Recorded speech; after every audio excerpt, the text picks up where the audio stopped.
Cool. So I'm going to start in like a minute. For those of you who want to read along, I've posted a link to the full copy of this. It's actually exactly the same as the paper copy that I'm reading off of, thankfully, so it's not going to be like another thing with when I tried to read Anarchy. So maybe a few words that are different, depending on how the publisher made this, but I'm pretty sure it's exactly the same. Cool, let's get started. State and Revolution, Chapter 1. Class Society and the State. 1. The State as the product of irreconcilability of class antagonisms. Let me turn on the light. What is now happening to Marx's doctrine has, in the course of history, often happened to the doctrines of other revolutionary thinkers and leaders of oppressed classes struggling for emancipation. During the lifetime of great revolutionaries, the oppressing classes have visited relentless persecution on them and received their teaching with the most savage hostility, the most furious hatred, the most ruthless campaign of lies and slanders. After their death, attempts are made to turn them into harmless icons, canonize them, and surround their names with a certain halo for the consolation of the oppressed classes, with the object of duping them, while at the same time emasculating and vulgarizing the real essence of their revolutionary theories and blunting the revolutionary edge. At the present time, the bourgeoisie and the opportunists within the labor movement are cooperating in this work of adulterating Marxism. They omit, obliterate, and distort the revolutionary side of its teachings, its revolutionary soul. They push to the foreground and extol what is or seems acceptable to the bourgeoisie. All the social chauvinists are now Marxists, joking aside, and more do German bourgeois professors, erstwhile specialists in the demolition of Marx, speak now of the National German Marx, who, they aver, has educated the labor unions which are so splendidly organized for conducting the present predatory war. In such circumstances, the distortion of Marxism being so widespread, it is our first task to resuscitate the real teachings of Marx on the state. For this purpose, it will be necessary to quote at length from the works of Marx and Engels themselves. Of course, long quotations will make the text cumbersome and in no way help to make it popular reading, but we cannot possibly avoid them. All, or at any rate, all the most essential passages in the works of Marx and Engels on the subject of the state must necessarily be given as fully as possible, in order that the reader may form an independent opinion of all the views of the founders of scientific socialism and of the development of those views, and in order that their distortions by the present predominant Kautskyism may be proved in black and white and rendered plain to all. Let's begin with the most popular of Engels' works. Fuck's sakes, I cannot read German. The sixth edition of which was published in Stuttgart as far back as 1894. We must translate the quotations from the German originals, as the Russian translations, although very numerous, are for the most part either incomplete or very unsatisfactory. Summarizing his historical analysis, Engels says, "The state is therefore by no means a power imposed on society from the outside. Just as little is it the reality of the moral idea, the image and reality of reason, as Hegel asserted. Rather, it is a product of society at a certain stage of development. It is the admission that the society has become entangled in an insoluble contradiction with itself, that it is cleft into irreconcilable antagonisms which it is powerless to dispel. But in order that these antagonisms, classes with conflicting economic interests, may not consume themselves, and society in sterile struggle, a power apparently standing above society becomes necessary, whose purpose is to moderate the conflict and keep it within the bounds of order. And this power arising out of society, but placing itself above it and increasingly separating itself from it, is the state." Here we have, expressed in all its clearness, the basic idea of Marxism on the question of the historical role and meaning of the state. The state is the product and the manifestation of the irreconcilability of class antagonisms. The state arises when, where, and to the extent that the class antagonisms cannot be objectively reconciled. And conversely, The existence of the state proves that the class antagonisms are reconcilable. It is precisely on this most important and fundamental point that the distortions of Marxism arise along two main lines. On the one hand, the bourgeois, and particularly the petty bourgeois, ideologists compelled under the pressure of indisputable historical facts to admit that the state only exists where there are class antagonisms and the class struggle, correct Marx in such a way as to make it appear that the state is an organ for reconciling the classes. According to Marx, the state could neither arise nor maintain itself as a reconciliation of classes were possible. But with the petty bourgeois and Philistine professors and publicists, the state, and this frequently on the strength of benevolent references to Marx, becomes the conciliator of the classes. I'm not sure, conciliator of the classes? Pronunciation is off, maybe. According to Marx, the state is an organ of class domination, an organ of oppression, of one class by another. Its aim is the creation of order, which legalizes and perpetuates this oppression by moderating the collisions between the classes. But in the opinion of petty bourgeois politicians, order means reconciliation of the classes, and not oppression of one class by another. To moderate collisions does not mean, they say, to deprive the oppressed classes of certain definite means and methods of struggle for overthrowing the oppressors, but to practice reconciliation. For instance, when in the Revolution of 1917, the question of real meaning and the role of the state arose in all its vastness as a practical question demanding immediate action on a wide mass scale, all the socialist revolutionaries and Mensheviks suddenly and completely sank to the petty bourgeois theory of reconciliation of the classes by the state. Innumerable resolutions and articles by politicians of both these parties are saturated through and through with this petty bourgeois and Philistine theory of reconciliation. That the state is an organ of domination of a definite class which cannot be reconciled with its antipode, the class opposed to it. This petty bourgeois democracy is never able to understand.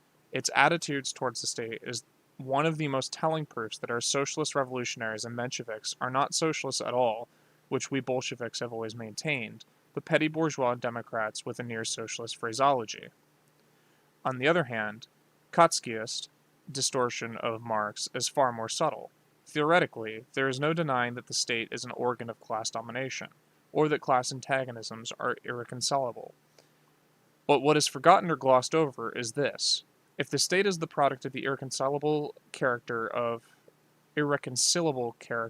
class antagonisms, if it is a force standing above society and increasingly separating itself from it, then it is clear that the liberation of the oppressed class is impossible not only without a violent revolution, but also without the destruction of the apparatus of state power, which was created by the ruling class and in which this separation is embodied.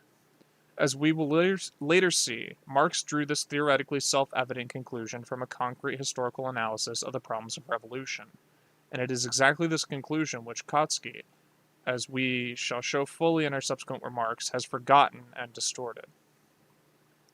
2. Special bonds of armed men, prisons, etc. Engels continues. In contrast with the ancient organization of the gens, the first distinguishing characteristic of the state is the grouping of the subjects of the state on a territorial basis. Such a grouping seems natural to us, but it came after a prolonged and costly struggle against the old form of tribal or gentilic society. The second is the establishment of a public force, which is no longer absolutely identical with the population organizing itself as an armed power. This special public force is necessary because a self-acting armed society of the population has become impossible since the cleavage of society into classes.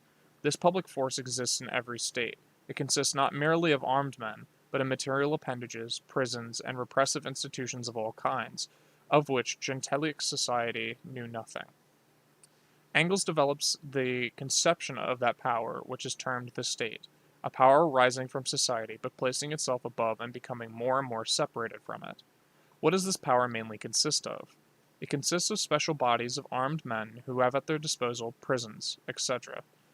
We are justified in speaking of special bodies of armed men because the public power peculiar to every state is not absolutely identical with the armed population, with its self-acting armed organization. Like all the great revolutionary thinkers, Engels tries to draw the attention of the class consciousness workers to the very fact which to prevailing Philistinism appears least of all worthy of attention, most common and sanctified by solid, indeed, one might say, petrified prejudices. A standing army and police are the chief instruments of state power. But can this be otherwise? From the point of view of the vast majority of Europeans at the end of the 19th century whom Engels was addressing, and who had neither lived through nor closely observed a single great revolution, this cannot be otherwise. They cannot understand at all what this self-acting armed organization of the population means. To the question whence arose the needs for special bodies of armed men standing above society and becoming separated from it, police and standing army, the Western European and Russian Philistines are inclined to answer with a few phrases borrowed from Spencer or Michalowski by reference to the complexity of social life, the differentiation of functions, and so forth. Such a reference seems scientific and effectively dulls the senses of the average man, obscuring the most important and basic fact, namely, the break of society into irreconcilable antagonistic classes. Without such a breakup, the self-acting armed organization of the population might have differed from the primitive organization of a herd of monkeys grasping sticks, or primitive men, or men united in a tribal form of society, by its complexity, its high technique, and so forth, but would still have been possible. It is impossible now, because society, in the period of civilization, is broken up into antagonistic, and indeed, irreconcilably antagonistic classes, which, if armed in a self-acting manner, would come into an armed struggle with each other. A state is formed, a special power is created in the form of special bodies of armed men, and every revolution, by shattering the state apparatus, demonstrates to us how the ruling classes aims at the restoration of the special bodies of armed men at its service, and how the oppressed class tries to create a new organization of this kind, capable of serving not the exploiters, but the exploited. In the above observation, Engels raises theoretically the very same question which every great revolution raises practically, palpably, and on the mass scale of action, namely, the question of the relation between special forces of armed men and the self-acting armed organization of the population. We shall see how this is concretely illustrated by the experience of the European and Russian revolutions. But let us return to Engels' discourse. He points out that sometimes, for instance, here and there in North America, this public power is weak. He has in mind an exception that is rare in capitalist society, and he speaks about parts of North America in its pre-imperialist days, where the free colonists predominated. But that, in general, it tends to become stronger. The public power, grows stronger, however, in proportion as the class antagonisms within the state grow sharper, and with the growth in size and population of the adjacent states. We have only to look at our present-day Europe, where the class struggle and rivalry in conquest, we have screwed up the public power to such a pitch that it threatens to devour our whole society and even the state itself. This was written as early as the beginning of the 90s of the last century, Engels' last preface being dated to June 16, 1891. The turn towards imperialism, understood to mean the complete domination of the trusts, false sway of the large banks, and a colonial policy on the grand scale, and so forth, was only just beginning in France and even weaker in North America and in Germany. Since then, the rivalry and conquest has made gigantic progress, especially as by the beginning of the second decade of the 20th century, the whole world is finally divided up between these rivals in conquest, i.e., between the great predatory powers. Military and naval armaments since then have grown to monstrous proportions, and the predatory war of 1914 to 1917 for the domination of the world by England or Germany, for the division of the spoils, has brought up the swallowing up of all the forces of society by the rapacious state power nearer to a complete catastrophe. As early as 1891, Engels was able to point to rivalry in conquest as one of the most important features of the foreign policy of the great powers. But in 1914 to 1917, when this rivalry, many times intensified, has given birth to an imperialist war. The rascally social chauvinists cover up their defense of the predatory policy of their capitalist classes by the phrases about the defense of the fatherland, or the defense of the republic and the revolution, etc. 3.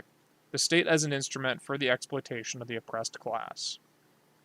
For the maintenance of a special force standing above society, taxes and state loans are needed. Having at their disposal the public force and the right to exact taxes, the officials now stand as organs of society above society. The free voluntary respect which was accorded to the organs of the gentilic form of government does not satisfy them, even if they could have it. Special laws are enacted regarding the sanctity and inviolability of the officials. The shabbiest police servant has more authority than the representative of the clan, but even the head of the military power of a civilized state may well envy the least among the chiefs of the clan the unconstrained and uncontested respect which is paid to him. Here, the question regarding the privileged position of the officials as organs of the state power is clearly stated.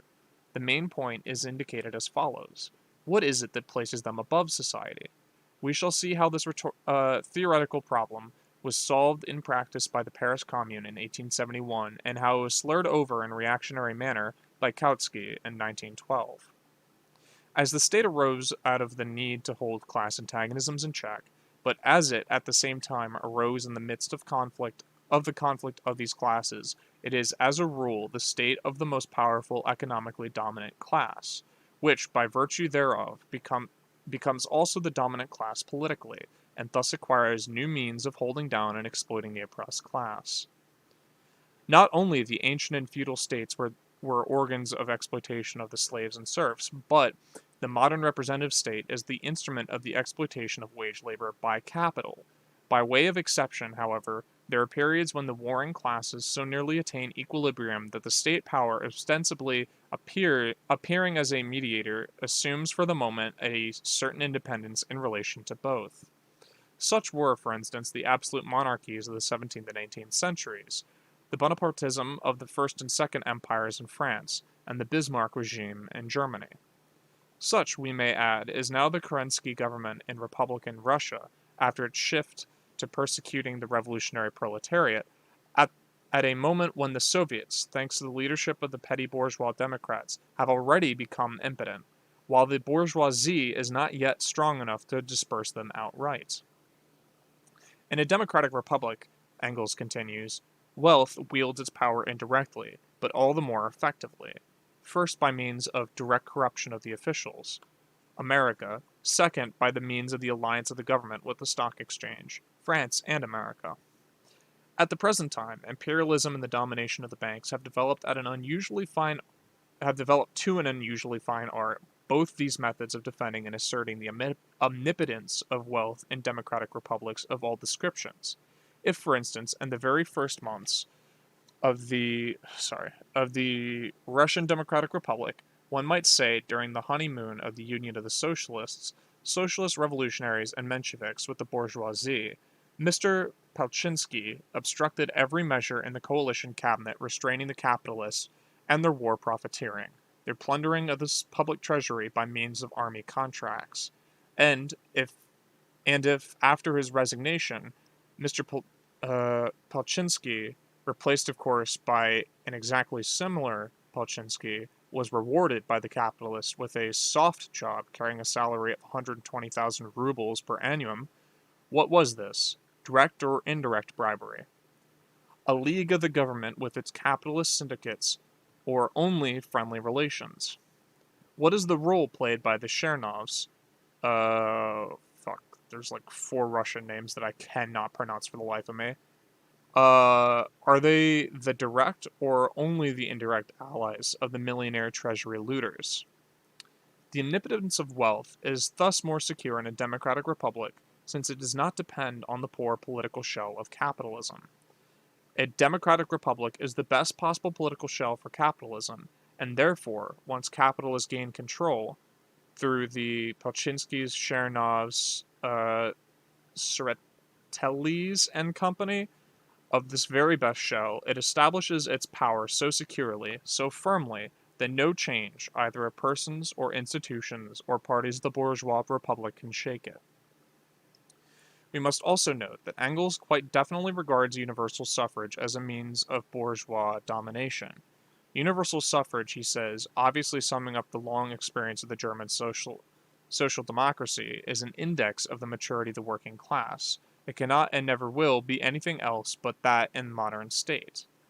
The petty bourgeois Democrats, such as our socialist revolutionaries and Mensheviks, and also their twin brothers, the social chauvinists and opportunists of Western Europe, all expect more from universal suffrage.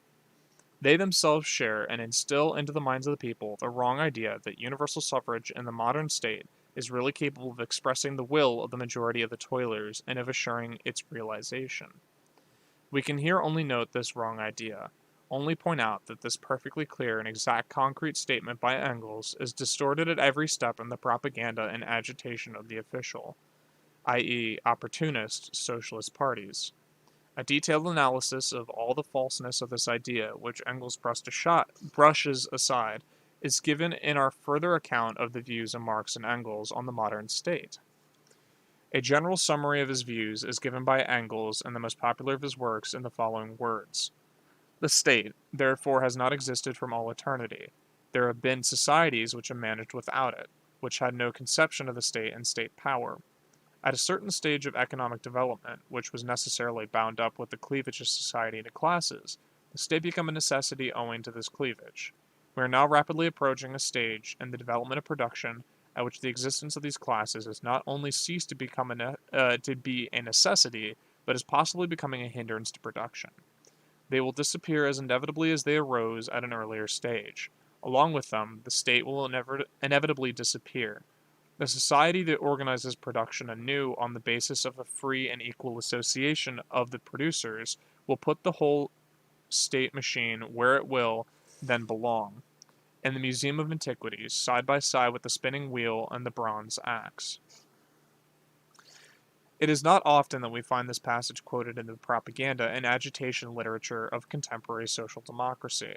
But even when we do come across it, it is generally quoted in the same manner as one bows before an icon, i.e., it is done merely to show official respect for Engels, without any attempt to gauge the breadth and depth of revolutionary action presupposed by this relegating of the whole state machine to the Museum of Antiquities.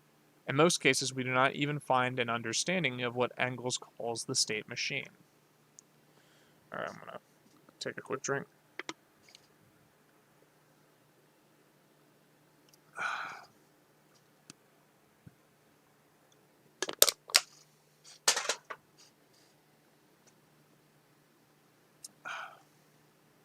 Four, the withering away of the state and violent revolution. Engels's words regarding the withering away of the state enjoy such popularity, they're so often quoted, and they show so clearly the essence of the usual adulteration by means of which Marxism is made to look like opportunism, that we must dwell on them in detail. Let us quote the whole passage from which they are taken. The proletariat seizes state power, and then transforms the means of production into state property. But in doing this, it puts an end to itself as the proletariat. It puts an end to all class differences and class antagonisms. It puts an end also to the state as the state. Former society, moving in class antagonisms, had need of the state, that is, an organization of exploiting class at each period for the maintenance of its external conditions of production. Therefore, in particular, the forcible holding down of the exploited class and the conditions of oppression, slavery, bondage, or serfdom, wage labor, determined by the existing mode of production. The state was the official representative of society as a whole, its embodiment in a visible corporate body, but it was this only insofar that it was the state of that class which itself, in its epoch, represented society as a whole. In ancient times, the state of the slave-owning citizens in the Middle Ages, of the feudal nobility, and our epoch of the bourgeoisie. When ultimately becomes really representative of society as a whole, it makes itself superfluous. As soon as there is no longer any class of society to be held in subjection, as soon as, along with class domination and the struggle for individual existence based on the former anarchy of production, the collisions and excesses arising from these having also been abolished, there is nothing more to be repressed, and a special repressive force, a state, is no longer necessary. The first act in which the state really comes forward as the representative of society as a whole, the seizure of the means of production in the name of society, is at the same time its last independent act as a state. The interference of a state power in social relations becomes superfluous in one sphere after another, and then becomes dormant of itself. Government over persons is replaced by the administration of things and the direction of the processes of production. The state is not abolished, it withers away. It is from this standpoint we must appraise the phrase, the people's state, the people's free state, both its justification at times for its agitational purposes and its ultimate scientific inadequacy, and also the demand of the so-called anarchists that the state should be abolished overnight. Without fear of committing an error, it may be said that of this argument by Engels was so singularly rich in ideas, only one point has become an integral part of socialist thought among modern socialist parties, namely that unlike the anarchist doctrine of abolition of the state, according to Marx, the state withers away. To emasculate Marxism in such a way is to reduce it to opportunism, for such an interpretation only leaves the hazy conception of a slow, even gradual change, free from leaps and storms, free from revolution. The current popular conception, if one may say so, of the withering away of the state undoubtedly means a slurring over, if not a negation, of revolution. Yet, such an interpretation is the crudest distortion of Marxism, which is advantageous only to the bourgeoisie in point of theory. It is based on a disregard for the most important circumstances and considerations pointed out in the very passage summarizing Engels' ideas, which we have just quoted in full. In the first place, Engels, at the very outset of his argument, says that in assuming state power, the proletariat by that very act puts an end to the state as the state. One is not accustomed to reflect on what this really means. Generally, it is either ignored altogether, or it is considered as a piece of Hegelian weakness on Engels' part. As a matter of fact, however, these words express succinctly the experience of one of the greatest proletarian revolutions, the Paris Commune of 1871, of which we shall speak in greater detail. In its proper place. As a matter of fact, Engels speaks here of the destruction of the bourgeois state by the proletarian revolution, while the words about its withering away refer to the remains of the proletarian statehood after the socialist revolution. The bourgeois state does not wither away according to Engels, but is put an end to by the proletariat in the course of the revolution. What withers away after the revolution is the proletarian state, or semi-state. Secondly, the state is a special repressive force. This splendid and extremely profound definition of Engels is given by him here with complete lucidity. It follows from this that the special repressive force of the bourgeoisie for the suppression of the proletariat of the millions of workers by a handful of the rich must be replaced by a special repressive force of the proletariat for the suppression of the bourgeoisie, the dictatorship of the proletariat. It is just this that constitutes the destruction of the state as the state. It is just this that constitutes the act of the seizure of the means of production in the name of society. And it is obvious that such a substitution of one proletarian special repressive force for another bourgeois special repressive force can in no way take place in the form of a withering away. Thirdly, as to the withering away, or more expressively, colorfully, as to the state becoming dominant, Engels refers quite clearly and definitely to the period after the seizure of the means of production by the state in the name of society, that is, after the socialist revolution. We all know that the political form of the state at that time is complete democracy, but it never enters into the head of any of the opportunists who shamelessly distort Marx, or when Engels speaks here of the state withering away or becoming dormant, he speaks of democracy. At first sight, this seems very strange, because it is unintelligible only to one who has not reflected on the fact that democracy is also a state, and that consequently democracy will also disappear when the state disappears. The bourgeois state can only be put an end to by a revolution. The state in general, i.e., most complete democracy, can only wither away. Fourthly, having formulated his famous proposition that the state withers away, Engels at once explains concretely that this proposition is directly equally against the opportunists and the anarchists. In doing this, however, Engels puts in place the first conclusion from his proposition about the withering away of the state, which is directed against the opportunists. One can wager that out of every 10,000 persons who have read or heard about the withering of the way of the state, 9,990 do not know at all or do not remember that Engels did not direct his conclusions from this proposition against the anarchists alone. And out of the remaining 10, probably 9 do not know the meaning of a people's free state, nor the reason why an attack on this watchword contains an attack on the opportunists. This is how history is written. This is how a great revolutionary doctrine is imperceptibly adulterated and adapted to the current Philistinism. The conclusion drawn against the anarchists has been repeated thousands of times, vulgarized, harangued about in the crudest fashion possible until it has acquired the strength of a prejudice, whereas the conclusion drawn against the opportunists has been hushed up and forgotten. The People's Free State was a demand in the program of the German Social Democrats, and the current slogan in the 70s. There is no political substance in this slogan other than a pompous, middle-class circumlocution of the idea of democracy. Insofar as it referred in a lawful manner to a democratic republic, Engels was prepared to justify its use at times from a propaganda point of view. But the slogan was opportunist, for it not only expressed an exaggerated view of the attractiveness of bourgeois democracy, but also a lack of understanding of the socialist criticism of every state in general. We are in favor of a democratic republic as the best form of the state for the proletariat under capitalism, but we have no right to forget that the wage slavery is the lot of the people, even in the most democratic bourgeois republic. Furthermore, every state is a special repressive force for the suppression of the oppressed class. Consequently, no state is either free or a people's state. Marx and Engels explained this repeatedly to their party comrades in the 70s.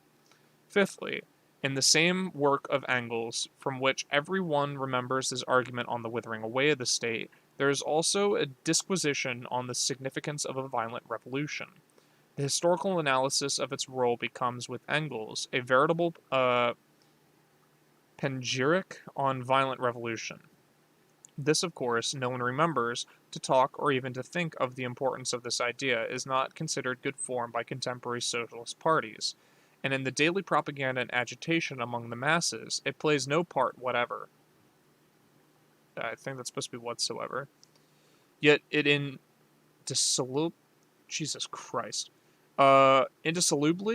bound up with the withering away of the state in one harmonious whole. Here is Engels' argument. That force, however, plays another role, other than that of a diabolical power, in history, a revolutionary role, that, in the words of Marx, it is the midwife of every old society which is pregnant with the new, that is the instrument with whose social movement forces its way through and shatters the dead fossilized political forms. Of this, there is not a word in Herr Düring. It is only with the sighs and groans that he admits the possibility that force will perhaps be necessary for the overthrow of the economic system of exploitation, unfortunately, because all use of force, forsooth, demoralizes the person who uses it, and this in spite of the immense moral and spiritual I don't know if that's impetuous, it's probably spiritual impetus, which has resulted from every victorious revolution. And this in Germany, where a violent collision, which indeed may be forced on the people, would at least have the advantage of wiping out the servility which has permeated the national consciousness as a result of the humiliation of the 30 Years' War. And this parson's mode of thought, lifeless, insipid, and impotent, claims to impose itself on the most revolutionary party which history has known. How can this panegyric on... I gotta look up how that's pronounced at some point. On violent revolution, which Engels insistently brought to the attention of the German Social Democrats between 1878 and 1894, i.e. the right to the time of his death, be combined with the theory of the withering away of the state to form one doctrine. Usually the two views are combined by means of eclecticism, by an unprincipled, sophistic, arbitrary selection to oblige the powers that be of either one or the other argument, and in 99 cases out of 100, if not more often, It is the idea of the withering away that is specially emphasized. Eclecticism is substituted for dialectics. This is the most usual, the most widespread phenomenon to be met with in its official social democratic literature in relation to Marxism. Such a substitution, of course, nothing new. It may be observed even in the history of classic Greek philosophy. When Marxism is adulterated to become opportunism, the substitution of eclecticism for dialectics is the best method of deceiving the masses. It gives an illusory satisfaction. It seems to take into account all sides of the process, all the tendencies of development, all the contradictory factors, and so forth, whereas in reality it offers no consistent and revolutionary view of the process of social development at all. We have already said above, and shall show more fully, that the teachings of Marx and Engels regarding the inevitability of violent revolution refers to the bourgeois state. It cannot be replaced by the proletarian state, the dictatorship of the proletariat, through withering away, but as a general rule only through a violent revolution.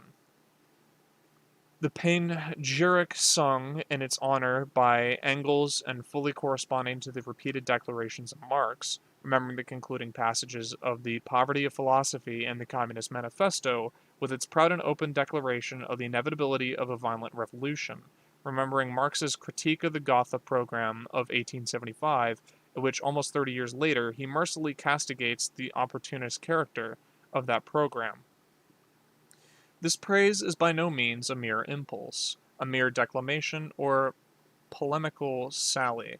The necessity of systemically fostering among the masses this, and just this point of view about the violent revolution, lies at the root of the whole of Marx's and Engels' teachings. The neglect of such propaganda and agitation by both the present predominant social chauvinist and the Trotskyist current brings their betrayal of Marx's and Engels' teaching into prominent relief. The replacement of the bourgeois by the proletarian state is impossible without a violent revolution. The abolition of the proletarian state, i.e., of all states, is only possible through withering away. Marx and Engels gave a full and concrete exposition of these views in studying each revolutionary situation separately, in analyzing the lessons of the experience of each individual revolution. We now pass to this, undoubtedly, the most important part of their work. Alright, now we're at chapter 2, if someone else wants to continue for me.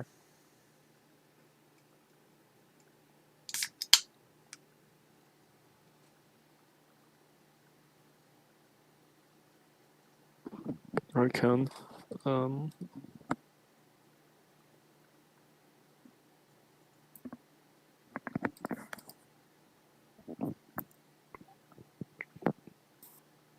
Chapter 2, The Experience of 1848 to 51. Your mic volume's really low. The Eye of Revolution. The first works of the Communist Manifesto appeared just on the eve of the Revolution of 1848. For this reason, in addition to presenting the general principles of Marxism, they reflect to a certain degree the concrete revolutionary situation of the time. It will, therefore, be more expedient, perhaps, to examine what the authors of this work said about the state immediately before they drew the conclusions from the experience of the year 1848 to 51. In The Poverty of Philosophy, Marx wrote, "The working class, in the course of development, will substitute for the old bourgeois society an association which will prelude last antagonism, that there will be no more political power groups, since political power is precisely the official expression of class antagonism in bourgeois society." It is intrusive to compare this general exposition of the idea of the state disappearing after the abolition of classes with the exposition contained in the Communist Manifesto, written by Marx and Engels a few months later, November 1847 to be exact. In depicting the most general phases of the development of the proletariat, we trace the more or less veiled civil war raging within existing society up to the point where the war breaks out into open revolution and where the violent overthrow of the bourgeoisie lays the foundation for the sway of the proletariat. We have seen above that the first step in the revolution by the working class is to raise the proletariat to the position of the ruling class to win the battle of democracy. The proletariat will use its political supremacy to wrest, by degree, all capital from the bourgeoisie, to centralize all instruments of production in the hands of the state, i.e. of the proletariat organized as the ruling class, and to increase the total productive forces as rapidly as possible. Here we have a formulation of one of the most remarkable and most important ideas of Marxism on the subject of the state, namely the idea of the dictatorship of the proletariat, as Marx and Engels began to call it after the Paris Commune, and also a highly interesting definition of the state, which is also one of the forgotten words of Marxism, the state, i.e. the proletariat organized as the ruling class. This definition of the state has never been explained in the prevailing propaganda and agitation literature of the official social democratic parties. More than that, it has been deliberately ignored, for it is absolutely irreconcilable with reformism, and is a slap in the face for the common opportunist prejudices and Philistine illusion about the peaceful development of democracy. The proletariat needs the state. This is repeated by all the opportunists, social chauvinists, and Kotskaites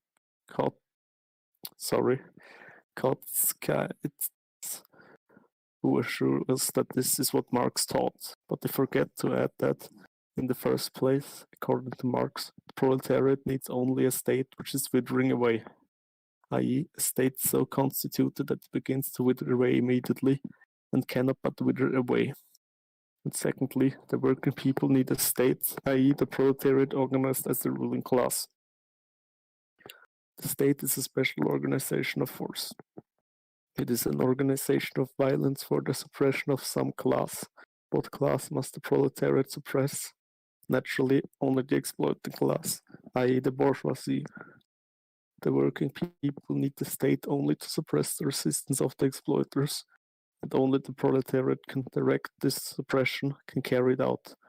For the proletariat is the only class that is constantly revolutionary, the only class that can unite all the working and exploited people in the struggle against the bourgeoisie and completely removing it.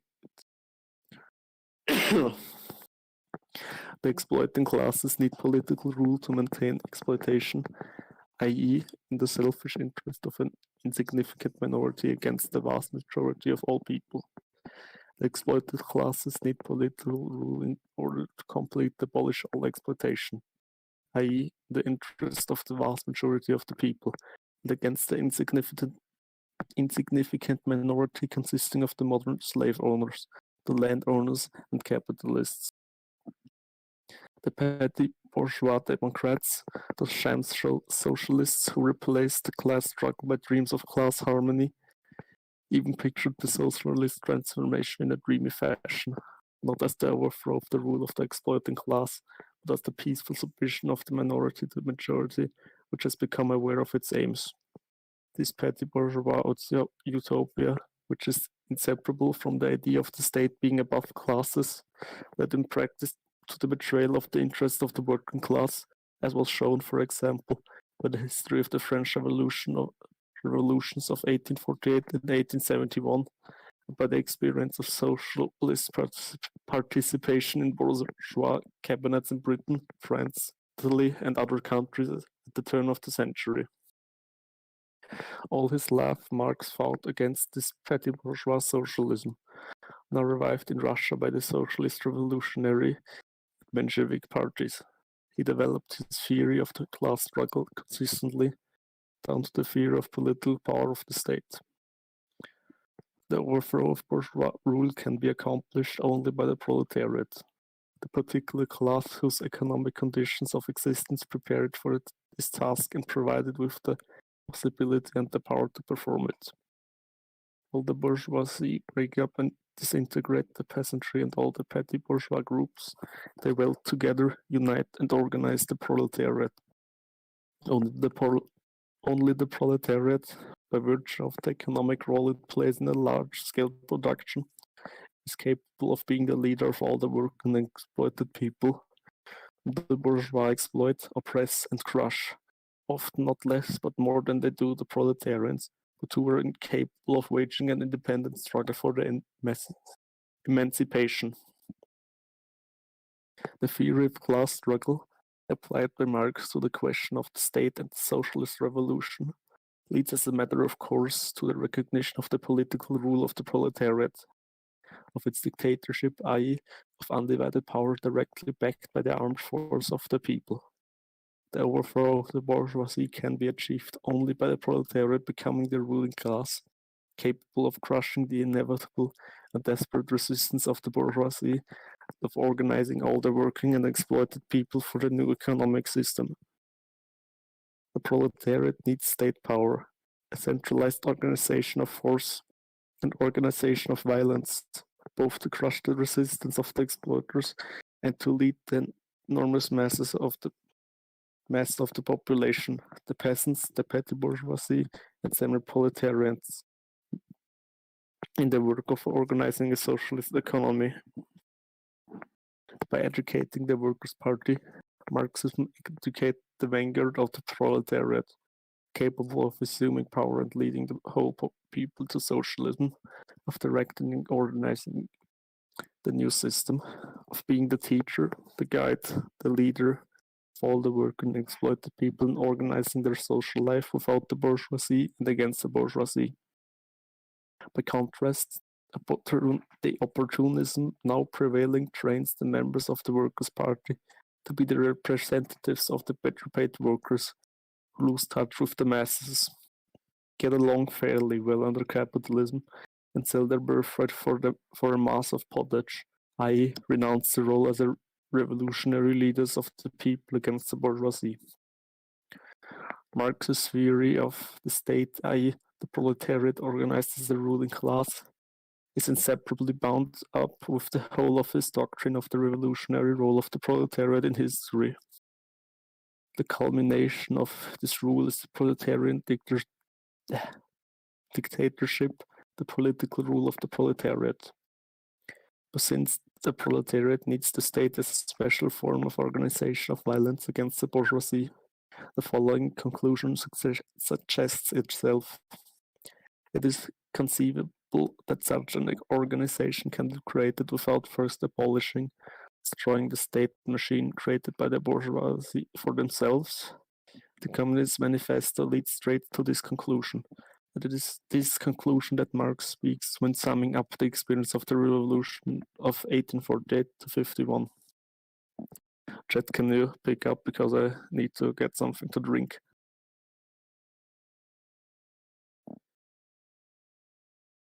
Or Synthwave, if you're there.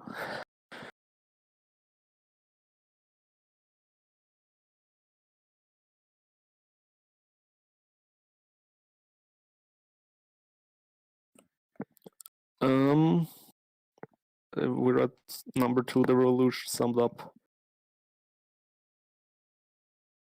Okay.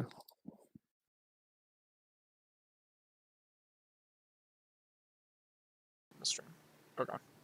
On the question of the state which we are concerned with, Marx sums up his conclusions from the Revolution of 1848 to 1851 with the following observations contained in his work, the 18th Brumaire of Louis Bonaparte.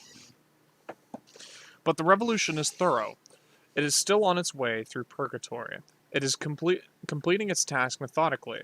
By December 2nd of 1851, the day of Louis Bonaparte's coup d'état, it had completed one half of its preparatory work. Now it is completing the other half. First, it perfected parliamentary power so that it could overthrow it. Now, when it has achieved this, it is perfecting executive power, reducing it to its purest terms, isolating it, sending it over against itself as the sole object of reproach. So it can concentrate against it all its forces of destruction. And when it has completed this second half of its preparatory work, Europe will leap to its feet and shout with joy. Woe grubbed old mole. This executive power, with its huge bureaucratic and military organization, with its extensive and artificial state machinery, a horde of 500,000 officials in addition to an army of another 500,000. This frightful body of parasites wound like a cowl about the body of a French society, and clogging its every pore, arose in the time of the absolute monarchy and the period of the fall of feudalism, which it helped to hasten. The first French Revolution developed centralization, but at the same time it developed the scope and the attributes and the servants of the government power. Napoleon perfected this state machinery. The legitimate monarchy and the July monarchy added nothing to it but a greater division of labor.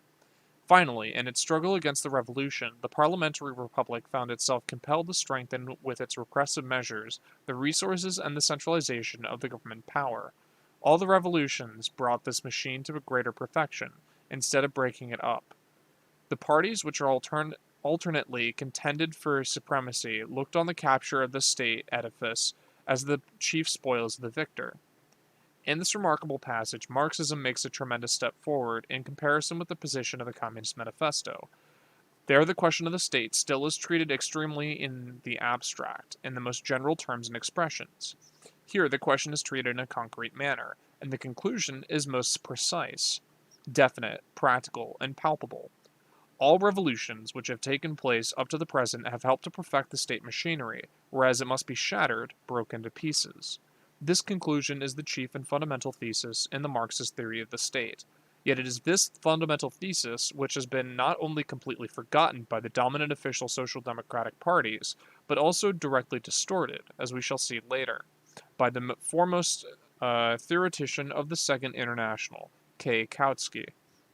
In the Communist Manifesto are summed up the general lessons of history, which force us to see the state the organ of class domination, and lead us to the inevitable conclusion that the proletariat cannot overthrow the bourgeoisie without first conquering political power, without obtaining political rule, without transforming the state into the proletariat organized as the ruling class, and that this proletarian state will begin to wither away immediately after its victory, because in a society without class antagonisms, the state is unnecessary and impossible. The question as to how, from the point of view of the historical development, this replacement of the capitalist state by the proletarian state shall take place is not raised here. It is precisely this question that Marx raises and solves in 1852. True to his philosophy of dialectical materialism, Marx takes as his basis the experience of the great revolutionary years of 1848 to 1851. Here, as everywhere, his teaching is the summing up of experience, illuminated by profound philosophical world conception and a rich knowledge of history. The problem of the state is put concretely. How did the bourgeois state, the state machinery necessary for the rule of the bourgeoisie, come into being? What were its changes? What its evolution in the course of the bourgeois revolutions and in the face of the independent actions of the oppressed classes? What are the tasks of the proletariat relative to the state machinery? The centralized state power peculiar to bourgeois society came into being in the period of the fall of absolutism. The two institutions are especially characteristic of the state machinery, bureaucracy and the standing army. In their works, Marx and Engels mention repeatedly the 1,000 threads which connect these institutions with the bourgeoisie. The experience of every worker illustrates this connection in the clearest, most impressive manner. From its own bitter experience, the working class learns to recognize this connection. That is why it so easily acquires, so completely absorbs, the doctrine revealing this inevitable connection, a doctrine which the petty bourgeois democrats either ignorantly or lightheartedly deny, or still more lightheartedly admit in general, forgetting to draw adequate practical conclusions.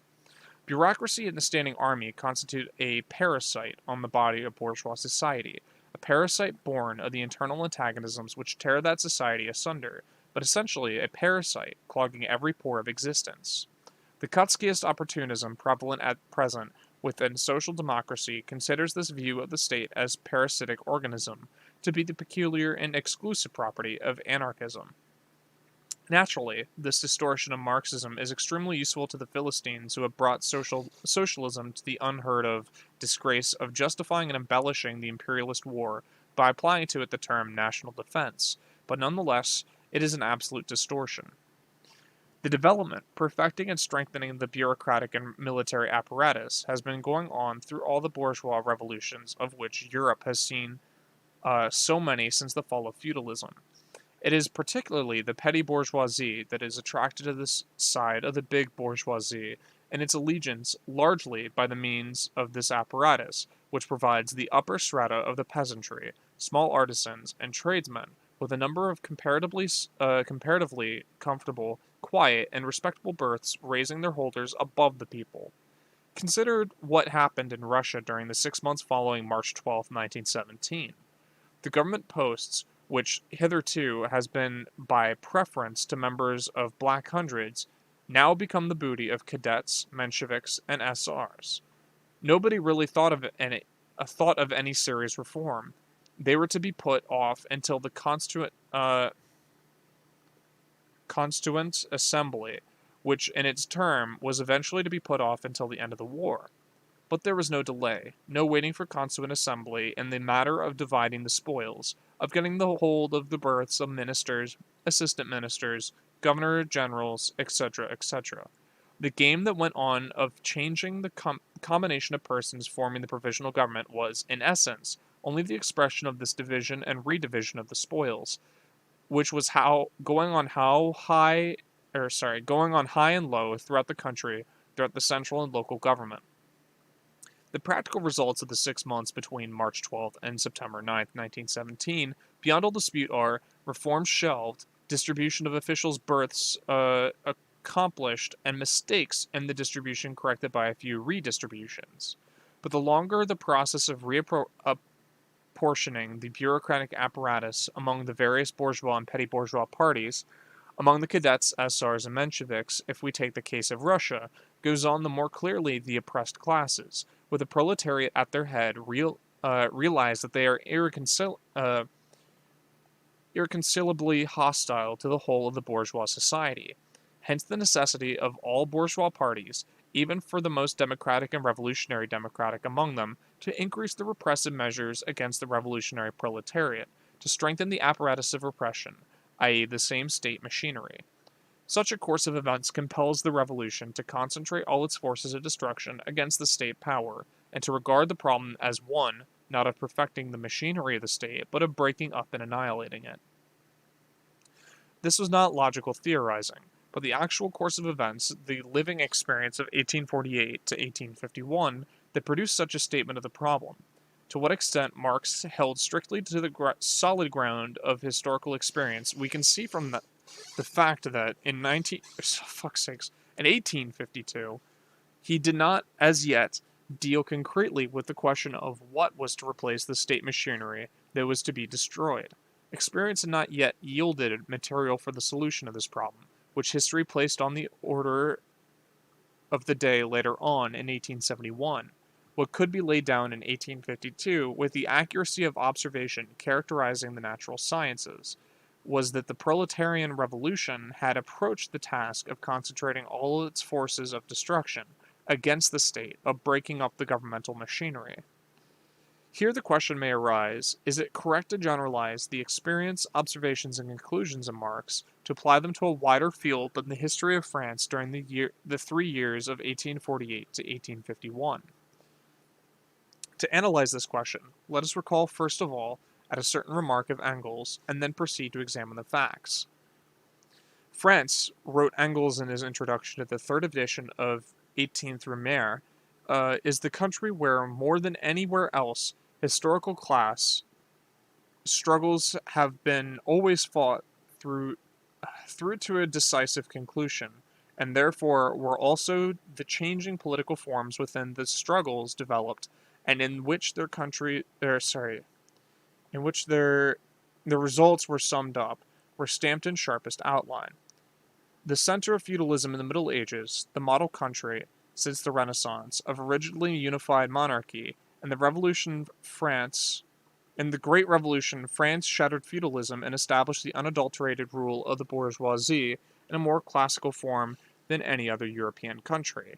And here also the struggle of the rising proletariat against the ruling bourgeoisie appeared in an acute form such was unknown elsewhere. The last sentence is out of date, inasmuch as there has been a lull in the revolutionary struggle of the French proletariat since 1871, though, long as this lull may be, it in no way excludes the possibility that in the coming proletarian revolution, France may once more reveal itself as the traditional home of the struggle of classes to a finish. Let us, however, cast a general glance over the history of the more advanced countries during the end of the 19th and beginning of the 20th centuries. We shall see that the same process has been going on more slowly, in more varied forms, on a much wider field. On the one hand, a development of parliamentary power, not only in the republican countries, France, America, and Switzerland, but also in the monarchies, England, Germany to a certain extent, Italy, and Scandinavian countries. On the other hand, a struggle for power of various bourgeois and petty bourgeois parties, distributing and redistributing the spoils of officials' berths and foundations of capitalist society remaining all the while unchanged. Finally, the perfecting and strengthening of the executive power, its bureaucratic and military apparatus. There is no doubt that these are the features common to the latest stage in the evolution of the capitalist states generally. In the 3 years, 1848 to 1851, France showed in a swift, sharp, concentrated form all those processes of development which are inherent in the whole capitalist world. Imperialism, in particular, the era of banking capital, the era of gigantic capitalist monopolies, the era of the transformation of monopoly capitalism into state monopoly capitalism, shows an unprecedented strengthening of the state machinery and an unprecedented growth of its bureaucratic and military apparatus, side by side with the increase of repressive measures against the proletariat, alike in the monarchical forces and the monarchical and freest republican countries. At the present time, world history is undoubtedly leading on an incomparably larger scale than in 1852 to the concentration of all the forces of the proletarian revolution for the purpose of destroying the state machinery. As to what the proletariat will put in its place, instructive data on the subject were furnished by the Paris Commune. I'm going to stop here. We've been reading for an hour. We can continue this next time, but we're at 3, the formulation of the question by Marx in 1852. For next time. Alright, see you guys.